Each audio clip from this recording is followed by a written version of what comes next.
Salam gila bola. Usai kekalahan Manchester United 4-0 di kandang Brentford pada pekan kedua Liga Inggris, menyusul kekalahan 1-2 di tangan Brighton pada pekan pertama, Liverpool tidak akan sabar menunggu laga tandangnya di Old Trafford, big match untuk pekan ketiga Premier League. Sebelum kita melihat daftar kelemahan setan merah yang akan dimanfaatkan oleh Liverpool, klik dulu subscribe agar kami bertambah semangat.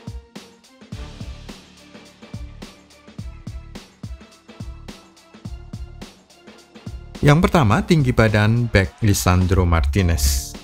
Bek tengah jangkung semacam Virgil van Dijk, Ibrahima Konate atau Joel Matip tidak akan sabar memanfaatkan kelemahan setan merah yang terpampang jelas. Bek tengah Lisandro Martinez didatangkan dari Ajax Amsterdam karena Erik ten Hag percaya bahwa dia akan menjadi motor pertama membangun serangan dari belakang. Apa yang kurang diperhatikan oleh si manajer Belanda, Liga Inggris sangat bersifat fisik atau mengandalkan adu badan antar pemain saat crossing, serta bola-bola mati datang ke arah depan gawang. Satu gol Brentford misalnya terjadi setelah back Ben Mee yang memiliki tinggi badan 1,8 meter, memanfaatkan selisih tinggi badan Lisandro yang hanya 1,75 meter untuk melompat lebih dulu dan lebih tinggi. Padahal Ben Mee dalam posisi terjatuh tetapi masih sempat menyundul bola ke sisi gawang yang kosong, dengan si pemain Argentina yang pendek itu gagal menjangkau bola. Contoh dari Gary Neville. Soal ini, komentator Gary Neville mengatakan dulu dia juga bermain sebagai bek tengah, posisi yang disukainya.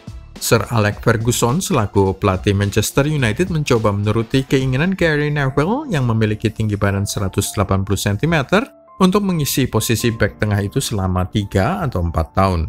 Tapi kemudian dia menyerah dan tidak mungkin berhasil. Apalagi Lisandro Martinez dengan tinggi hanya 175 cm, bagaimana dia akan menghadapi Ibrahima Konate 194 cm, Virgil van Dijk 193 cm, Joel Matip 195 cm, belum lagi memperhitungkan Darwin Núñez 187 cm. Erik ten Hag akan dipaksa untuk menggeser posisi Lisandro Martinez ke bek kiri atau gelandang bertahan. Jika tidak, maka mereka akan kebobolan gol yang mudah sekali lagi dari bola-bola mati. Kelemahan kiper David De Gea. 2 dari 4 gol Brentford terjadi akibat kesalahan kiper David De Gea. Untuk gol pertama oleh Joshua da Silva, si kiper Spanyol sudah tahu arah bola, sudah membanting tubuhnya secara tepat. Apa yang kurang diperhitungkan De Gea adalah bola yang bergerak dengan kecepatan tinggi memiliki momentum, sukar dihentikan dan butuh effort tambahan.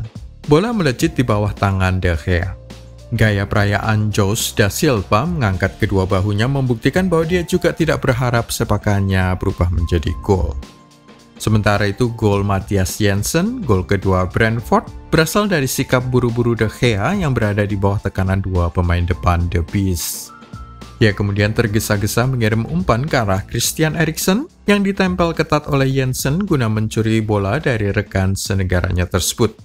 Seharusnya si kiper Spanyol menunggu sedikit lagi atau mengirim bola ke Harry Maguire yang lebih aman di sisi kanan kotak penalti, daripada memaksakan diri ke Eriksen di dalam kotak penalti yang terbukti gagal. Itu juga merupakan blunder pertama dari Eriksen yang sepanjang karirnya di Liga Inggris dan Liga Italia tidak pernah membuat kesalahan yang berujung gol kebobolan.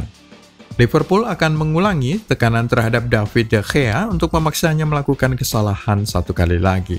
Dengan kiper cadangan Dean Henderson sudah dipinjamkan ke Nottingham Forest, pendukung setan merah akan dipaksa melihat kiper Spanyol ini sampai dengan tahun 2023. Atau sebaliknya bisa dibilang beruntung cuma sampai 2023. Dengan gajinya 6,7 miliar rupiah per minggu, terasa sebagai sebuah beban yang mahal untuk klub. Manchester United main terlalu tinggi. Sesudah tertinggal 3 gol, hampir seluruh pemain Red Devils turun ke setengah lapangan Brentford, menjadikan sebuah serangan balik dengan mudah mencapai Ivan Toney, yang kemudian mengumpan ke Bryan Mbeumo yang tidak membuat kesalahan. Luke Shaw yang bertugas mengawal Mbeumo kalah cepat dalam lomba lari mencapai bola hasil assist Ivan Toney.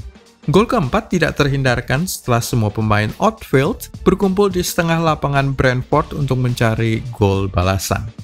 Hal ini akan dimanfaatkan Liverpool dengan cara unggul lebih dulu, berharap anak buah Erik ten Hag membuat kesalahan yang sama meninggalkan setengah lapangan kosong.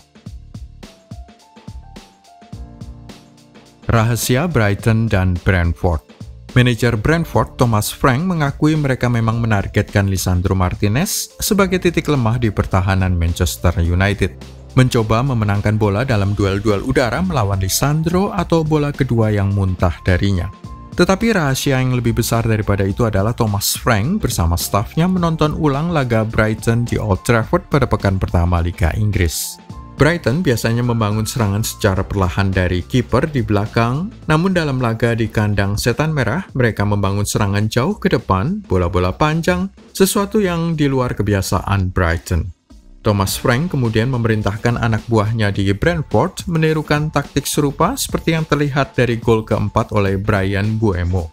Bola panjang ke Ivan Toney sebelum disilangkan ke pemain Prancis tersebut. Setengah lapangan Setan Merah kosong melompong. 30-40 menit pertama sangat rawan. Perhatikan bahwa kedua oposisi Red Devils, Brighton dan Brentford sama-sama berhasil menjebol gawang David De Gea dalam 30-40 menit pertama. Dua gol Brighton terjadi menit 30 dan 39 oleh Pascal Gross. Sementara gol-gol Brentford bahkan terjadi lebih cepat lagi pada menit ke-10, ke-18, menit ke-30 dan 35, menyebabkan tugas sulit bagi pasukan Erik ten Hag untuk menyamakan skor selama paruh kedua. Liverpool sudah pasti akan mencoba mencari gol cepat 1 atau 2 selama 45 menit pertama sebelum memanfaatkan setengah lapangan tuan rumah yang ditinggalkan kosong seperti pada gol keempat Brentford. Manchester United harus menang pada laga ketiganya melawan Liverpool atau mereka akan masuk dalam terowongan gelap. Moral para pemain akan runtuh, kekacauan dalam taktik, pembelian panik dalam 2,5 minggu sisa jendela transfer sampai awal September 2022. Sekarang atau gagal transfer sama sekali. Hanya dalam 2 kekalahan, Erik ten Hag sudah berubah posisi. Tadinya dia bersikukuh bahwa sudah cukup banyak pemain bagus yang bisa dikembangkan lagi. Tetapi kini nada bicaranya sudah berubah mengatakan bahwa kami butuh pemain berkualitas. Tetapi pemain berkualitas macam apa yang dibutuhkan jika pemain sekelas Marko Arnautovic dari Bologna menjadi target transfernya? Selain Adrian Rabiot dari Juventus, jenis pemain yang dihindari semua klub lain. Erik ten Hag butuh dukungan atau dia akan melakukan serangkaian pembelian panik sebelum September yang akan menyebabkan klub membuang uang lagi, yang kemudian berujung pada kesalahan transfer dan pada akhirnya sang pemilik tidak mau lagi menyediakan budget pembelian pemain yang dibutuhkan. Pep Guardiola dan Jurgen Klopp juga pernah kalah besar. Erik ten Hag harus diberi kesempatan sama seperti Pep Guardiola diberi kesempatan di Manchester City dan Jurgen Klopp diberi kesempatan serupa di Liverpool.